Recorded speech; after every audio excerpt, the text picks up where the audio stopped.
அப்படியே brothers sisters இனி நம்ம பார்க்க போகிறது ஃபாரின் லைஃப் நடந்துட்டு உள்ள சீசன் 1 எபிசோட் 4 தான். போன எபிசோட் பார்த்துட்டு எபிசோட் வரீங்கன்னா கண்டிப்பா இது உங்களுக்கு பிடிச்சிருக்கும். நம்ம அதோட வீடியோ கிளிக் பண்ணி புதுசாக இருக்க பக்கம் மறக்காம சேனல் சப்ஸ்கிரைப் பண்ணிட்டு அது கூட நம்மளோட அஃபிஷியல் சோஷியல் மீடியா லிங்க்ஸ்லாம் கீழே டிஸ்கிரிப்ஷன்ல கொடுத்துருக்க ஃபாலோ பண்ணணும்னு நினைக்கிறவங்க ஃபாலோ பண்ணிக்கலாம். சரி, ரொம்ப பேசாம டேரக்ட் எபிசோட்ல போயிடலாம். எபிசோட ஸ்டார்டிங்லயே அதுக்கப்புறமா ஹீரோ காலையில வேலை பார்க்கறதுக்காக வெளில வர நம்ம ஹீரோவை பார்க்கறதுக்காக சேவிட்டான் வந்திருக்கு. என்ன சேவிட்டான் ஏதாச்சும் விஷயமா பார்த்தா ராணி திணியை பிடிச்சிட்டு வந்திருக்கு. அதுக்கு சேவிட்டான சைக்கிலேயே அதெல்லாம் எதுவும் பண்ணாது, நம்ம கூட அது இருக்கட்டுமே. ஓ அப்பனா ஓகே, அதுக்குன்னு வீடு கட்டி கொடுக்க வேண்டியதான். கட்டி கொடுத்ததுக்கு அப்புறம் 10 நாள் கழிச்சு பார்த்தா அதுங்களுக்கும் தனியா ஒரு தேன் கூட கட்டிடுதுங்க. ராணி தேனியை தவிர மற்றது எல்லாமே கொஞ்சம் நார்மல் சைஸ்ல தான் இருக்கு. பரவாயில்ல, இருந்தாலும் இதுங்க தேனை ரெடி பண்றதுக்கு பூக்கள் ரொம்ப கம்மியா இருக்கு. அதனால இதுங்களுக்கு தனியா ஒரு ஃபிளவர் கார்டன் ரெடி பண்ணணும். அப்படி டீனாவை நம்ம ஹீரோட்ட பேச வேற தேனியை பார்த்துட்டு எஸ்கேப் ஆயிடுறா. இவ பயந்து வர்றதை பார்த்தா இதுக்கு முன்னாடி இதுங்கள்ட்ட வாங்கி கட்டி இருக்கான்னு நினைக்கிறேன். அது வெறும் பக்கத்துல ஒரு பெரிய குழியா நம்ம ஹீரோ நோன்றான். அம்மா இது என்ன பண்ணலான் இருக்கீங்க? இதுக்குள்ள தண்ணி என்ன பிளான் இருக்கு? அதுக்கு ரிவர்ல இருந்து கால்வாயில கட்டணும். எவ்வளவு தூரம் கட்டி இருக்கீங்க? நான் கொஞ்சம் தூரம் கட்டினேன், அது இதாயிடுச்சு. ஓ அப்படின்னா நீங்க தண்ணி சேகரிக்கிறதுக்காக பக்கத்துல பிளான் பண்ணிருக்கீங்க. சரி, நமக்கு தேவையான மெட்டீரியல்ஸா நம்ம சேகரிக்கணும். யூ மீன் அதை கட்டுறதுக்கு கல்லு வேணுமா? இந்த காட்டுக்குள்ள கல்லு கிடைக்கணும்னு நினைக்கிறீங்க? கண்டிப்பா கிடைக்காது. அப்புறம் மரத்தை வச்சே கட்டிடுமா? இல்ல அது ரொம்ப லென்த்தா போக போக அது தண்ணி லீக் ஆக ஆரம்பிச்சிடும். அதுக்கப்புறம் ஆல்மேட்டிக் ஃபார்மிங் டூலை வச்சு நம்ம ஹீரோ மண்ணை கல்லாக்கி கல்ல தேவையான மெட்டீரியலாவே மாத்திடுறான். ஏன்னா நம்ம ஹீரோ குளத்தை விட்டுறதுக்காக ஏகப்பட்ட மண்ணை அள்ளி கொட்டிருப்பான். அதுல இருந்தா இது ரெடி பண்ணிருக்கா. இதுக்கப்புறம் எல்லாத்தையும் அதுல இருந்தா ரெடி பண்ணணும். ஒரு சைடு வேஸ்டா போயிடுமோன்னு நினைச்சேன் தெரியுமா? 1 2 1 2 1 3 அதுக்கப்புறம் இருக்கிற எல்லா எல்ஃபை வச்சு வாய்க்கால கட்டிடுறான். அதோட தண்ணி அதிகமா இருக்குன்னு இதுக்குள்ள இறங்கிடாதீங்க. Okay okay. ஓ மீனுங்களா? நான் சாப்பிடணும்னு நினைச்சேன். இங்க முயலாச்சும் மூர்க்கமா இருந்தாலும் திடீர்னு பெருசா அவனு கடிக்க வந்தானே பைப்புல பயந்துடுறான். அதுக்கப்புறம் அந்த மீனை நம்ம ஹீரோ சமைச்சுக்கிட்டு இருக்க. இது டெத் ஃபாரஸ்ட்ல இருந்து வந்த ஃபிஷ் ஆச்சு, இது சாப்பிடலாமா? நம்ம ஹீரோ சாப்பாடு ரெடி பண்ணி கொடுக்க இந்த இல்ல எனக்கு பசிக்கல, நீங்களும் முதல்ல சாப்பிடுங்க. சொல்ல போனா எல்சு தான் பயத்துல பாத்துட்டு இருக்கீங்க. நம்ம ஹீரோ அந்த மீனை சாப்பிட்டுட்டு நல்லாதான் இருக்கு, நீயே ட்ரை பண்ணி பாரு. அது கேட்டு லூவும் எடுத்து வாயில போட நல்லாதான் இருக்கு. ஆகா உங்களுக்கு வேணுமா? சரி, எல்லாருக்கும் பிடிச்சதுனால மீனையே பிடிக்க ஆரம்பிச்சாச்சு. இருந்தாலும் நம்ம ஹீரோ நெல் வளர்க்கறதுக்காக கொஞ்சமா நெல்லை ரெடி பண்ணிருக்கான். ஓகே, இதை வச்சு நம்ம நாத்து நட வேண்டியதான். அதுக்கு நம்ம முதல்ல நிலத்தை உழுவணும். நம்ம ஹீரோ நாத்து நட போறோம்னு சொல்ல எப்படி நாத்துனா என்ன, சரி விடுங்க நானே செஞ்சு காமிக்கிற சொல்லிட்டு நம்ம ஹீரோ நிலத்தை முதல்ல உழுது அவனுக்கு ஏத்த மாதிரி அவன் ரெடி பண்ணிடுறான். இப்படி எல்லாம் பண்ணுவாங்களா? நான் இதுக்கு முன்னாடி கேள்விப்பட்டதே இல்லையா? நம்ம ஹீரோ தண்ணி தந்துள்ள அந்த தண்ணி எல்லாம் இதுல ஃபுல்லா ஃபில் ஆயிடுது. ஆக நம்ம மீன் வளர்க்க போறோமா? அதெல்லாம் இல்ல, இப்போ உங்களோட உதவி எனக்கு தேவை. அதுக்கப்புறம் எல்லா ஹெல்ப் அந்த தண்ணியில இறங்க. சரி எல்லாரும் வாங்க நாத்து நடுவோம். ஃபர்ஸ்ட் நான் எப்படி நடுறத சொல்லி தரேன். அதுக்கப்புறம் ஒவ்வொருத்தவங்க நட ட்ரை பண்ண அவங்களுக்கு கொஞ்சம் கஷ்டமா தான் இருக்கு. இருந்தாலும் போக போக அது எப்படி நடுன்னு எல்லாமே கத்துக்கிட்டுங்க. எந்த ஆபத்து வராம இருக்கிறதுக்காக பேட்ரோல்ல இருக்கிறது தேவையான குழந்தைங்க தான். ஆல்மேட்டியோட ஃபார்மிங் டூலோட மகிமை தான் என்னை இவ்வளவு தூரம் கூட்டிட்டு வந்திருக்கு. சொல்ல போனா நெல்லு நான் நினைச்சதை விட ரொம்ப வேகமாவே வளர்ந்துருச்சுங்க. அதனால இப்ப அறுவடை பண்றதுக்கு எல்லா ஹெல்ஃபையும் வச்சு இப்படிதான் வெட்டணும்னு சொல்லி கொடுத்தா அதுங்க அப்படி வெட்டல. இருந்தாலும் ஒரே செகண்ட்ல அதுங்க அறுவடையை முடிச்சிடுச்சுங்க. ஆமா, இது எல்லாத்தையும் எதுக்கு தலைங்களை கட்டி வச்சிருக்கீங்க? நமக்கு நெல்லு வேணும்னா முதல்ல இந்த செடியை காய வைக்கணும். ஓ எனக்கு புரியுற மாதிரி சொல்றீங்க, பரவாயில்ல. உங்களுக்கு புரிய வைக்கிறதுக்காக படுற பாடு இருக்கு, அதுதான் பெரும்பாடு. சொல்ல போனா இது எல்லாத்தையும் நான் டிவில பார்த்துதான் கத்துக்கிட்டேன். அதுக்கப்புறம் காய வச்சது எல்லாத்தையும் உள்ள கொண்டு வந்து வைக்க. ஆமா, இது அடுத்த ஸ்டெப் என்ன? நான் ஒரு மியூசியத்துல கதிர் எடுக்கிறது எப்படின்னு நான் பார்த்தேன். அப்படி நம்ம ஹீரோ நினைச்ச அடுத்தது அந்த டூல் அந்த நம்ம ஹீரோக்கு வந்துருது. அதை வச்சு நம்ம ஹீரோ நல்லா தனியா பிரிக்க எல்லாம் கை தட்டுதுங்க. அதுக்கப்புறம் நெல்லுல இருக்க தூசி எல்லாம் தனியா பிரிச்சு எடுத்துட்டு அதுக்கப்புறம் நெல்லை போட்டு தேய்தையும் தேய்ச்சி ஒரு வழியா அரிசியை இப்படிதான் எடுக்கணும்னு சொல்லி கொடுத்தாராம். கீழ்ப்புள்ளிக்கு சொல்லி கொடுக்குறவங்க சொல்லி கொடுத்தாலும் படுத்து தூங்கிடுதுங்க பாதிதுங்க. இந்த ஒரு அரிசியை ரெடி பண்றதுக்கு இவ்வளவு கஷ்டப்பட வேண்டியதா இருக்கு. சரி இதுக்கப்புறமா இதை சாப்பிடலாமா? இப்படி எல்லாம் சாப்பிட முடியாது.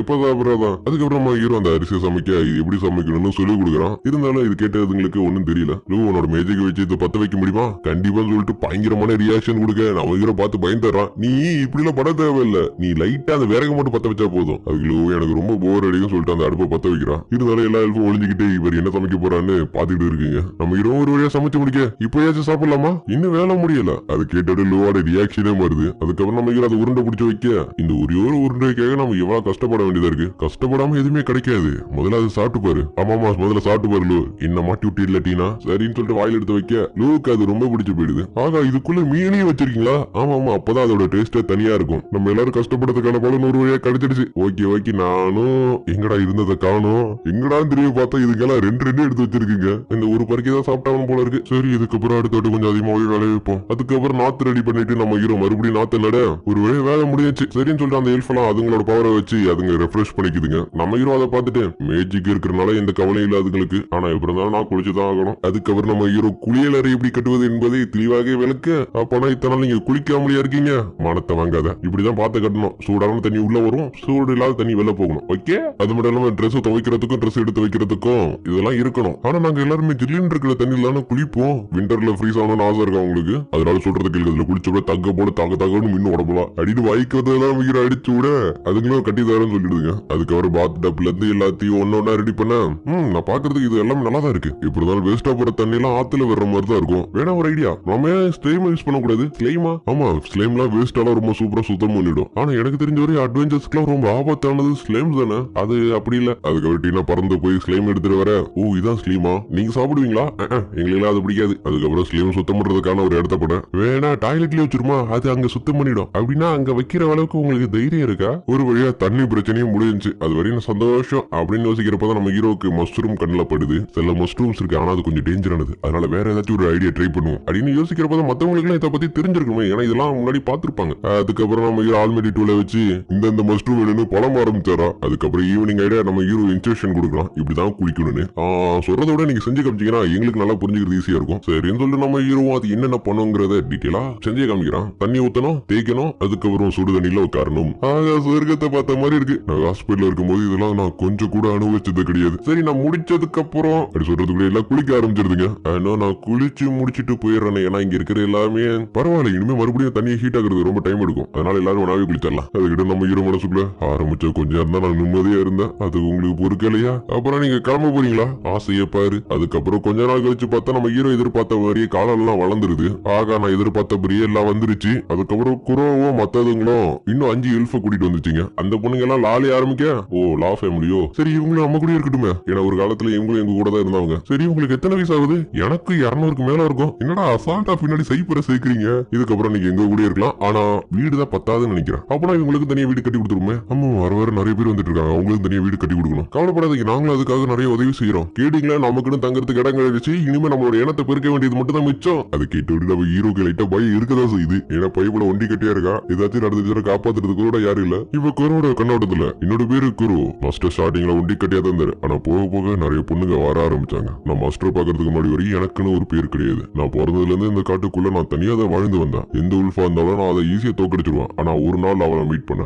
அவ என்னன்னா என்ன அசால்ட்டா தோக்கடிச்சிட்டா. நான் இது எல்லாத்தையும் புரிஞ்சதுக்குள்ளே எனக்குன்னு ஒரு ஃபேமிலி வர போகுதுன்னு தெரிஞ்சுக்கிட்டேன். ஏன்னா மத்தவங்களை பாக்குறப்ப எனக்கு அதுதான் தோணுச்சு. ஆனா ஒரு நாள் கிளாபர் பியர்ங்கிறது எங்களை அட்டாக் பண்ணுச்சு. அதுதான் காட்டோட ராஜா. ஆனா அது எங்களை எதுவுமே பண்ணாம போயிடுச்சு. எனக்கு தெரிஞ்ச வரையும் அதை ஆல்ரெடி சாப்பிட்டுருக்கணும்னு நினைக்கிறேன். அதனாலதான் அது எங்களை எதுவுமே பண்ணல. இருந்தாலும் அந்த கரடி அட்டாக் பண்ணதுனால நாங்க ரொம்ப பலவீனமாயிட்டோம். எங்களால வேட்டையாடி கூட சாப்பிட முடியல. ஆனா அதுக்கப்புறம் தான் அந்த கரடியே உள்ள வர முடியாத அளவுக்கு ஒரு பாதுகாப்பான இடத்தை பார்த்தோம். ஆனா அந்த இடத்துக்குள்ள ஒரு மனுஷன் தான். ஆனா நாங்க பார்த்தவரையும் மனுஷங்க இந்த காட்டுக்குள்ள மேக்ஸிமம் இருக்கவே மாட்டாங்க. நாடோடி மாதிரி நடந்துகிட்டே இருப்பாங்க. ஆனா பாக்குறதுக்கு எளிமையா இருந்தாலும் ஒரு பாதுகாப்பான இடத்துல இருக்கா நாங்களும் இவ கூட சேர்ந்துக்கிட்டோம். ஆனா அவரோட கையில வச்சிருந்த கத்தியில அளவில்லாத அளவுக்கு பவர் இருக்கிறத நான் உணர்ந்தேன். ஏன்னா அவர் எங்களுக்கு சாப்பிட கொடுத்த கறி கேட் பவரோடுது. அதை எங்களாலே கொல்லவே முடியாது. அப்படிப்பட்ட ஒன்னே இவர் கொண்டு இருக்கானா, இவர் சாதாரணவரா இருக்க முடியாது. அதனால அவருக்கு எதிராக திரும்பறதை விட அவர் கூட இருக்கிறது நல்லதுன்னு நாங்க உணர்ந்தோம். அதுக்கப்புறம் அவர் வேஸ்ட் ஆகிற கறி எல்லாம் மிச்சம் பண்ணாம நாங்களே சாப்பிட்டுருவோம். அதுக்கப்புறம் எங்களோட குழந்தைங்களும் பெரிய ஆளானாங்க. நாங்க ஒரு பெரிய ஃபேமிலி ஆயிட்டோம். அதுக்கப்புறம் நிலைமை கொஞ்சம் கொஞ்சமா மாற ஆரம்பிச்சிச்சு. அதுக்கப்புறம் அவருக்கு நிறைய பொண்ணுங்க வந்து சேர ஆரம்பிச்சாங்க. இதுல இருந்து தெரியுது அவர் சாதாரண ஆளா இருக்க முடியாதுன்னு. எப்படி இருந்தாலும் என்னோட ஒரே கவலை, எங்களை பத்தி அவருக்கு இன்ன வரையும் ஒண்ணுமே தெரியாது. ஏன்னா நாங்க எல்லாருமே ஒரு இன்ஃபர்னல் எங்களை பார்த்து பெரிய பெரிய ஆளுங்களே பயப்படுவானுங்க. எப்படி இருந்தாலும் எனக்குன்னு ஒரு நல்ல வாழ்க்கை அமைச்சு கொடுத்த என்னோட மாஸ்டருக்கு ரொம்ப நன்றி. அவர் நான் மீட் பண்ணதை நினைச்சு சந்தோஷப்படுறேன். இப்படின்னு குறை சொல்ல இந்த இடத்துல இந்த எபிசோடு முடியுது. சோ கைஸ், இந்த எபிசோடு பிரிஞ்சு மறக்காம கீழே கமெண்ட் பண்ணுங்க. அது மட்டும் இல்லாம இதுக்கப்புறம் தான் நம்ம ஹீரோ கூட நிறைய பேர் வந்து ஜாயின் பண்ணுவாங்க. அவங்க எல்லாம் யாருன்னு அடுத்தடுத்த எபிசோட்ல பார்த்து தெரிஞ்சுக்கீங்க. ஏன்னா நான் அப்படியே சொன்னதா நம்ம ஹீரோ சுத்தி இருக்கிறது எல்லாமே டெரர் பீஸ், நம்ம ஹீரோவை தவிர. சரி, போறதுக்கு முன்னாடி எபிசோட ஒரே dialogue, bye, see you, take care, bye, love you all, see you again.